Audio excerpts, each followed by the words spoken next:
বাংলাদেশ খেলাফত মজলিসের মহাসচিব মাওলানা মুহাম্মদ মামুনুল হক বলেছেন, কেউ বেশি শক্তি দিয়ে আমাদের উপর প্রভুত্ববাদের চেষ্টা করলে চোখ উপড়ে ফেলব। আমাদের পরিষ্কার কথা, বন্ধুসুলভ আচরণ করবেন, বন্ধুত্বের প্রতিদান পাবেন। প্রভুত্ব করবার চেষ্টা করবেন, আমরা সে হাত ভেঙে গুড়িয়ে দিতে কালক্ষেপণ করব না।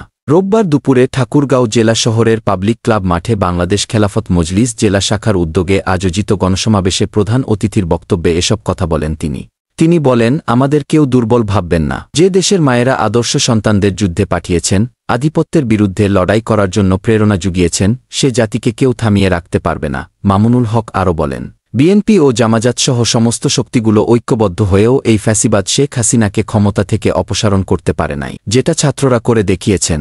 ছাত্রদের ভয়ে ভারতে পালিয়েছেন তিনি। বাংলাদেশের এই আগস্টের বিপ্লবকে ইসলাম বিরোধী ধারায় প্রচলিত করবার বা জ্বালিয়ে দেওয়ার চেষ্টা করা হলে রক্ত দিয়ে আমরা রুখে দাঁড়াব। এ দেশের ইসলামপন্থীরা সংখ্যালঘুদের প্রতিটি স্থাপনা রক্ষায় আগের মতোই ইসলামী দলগুলো ভূমিকা পালন করবে।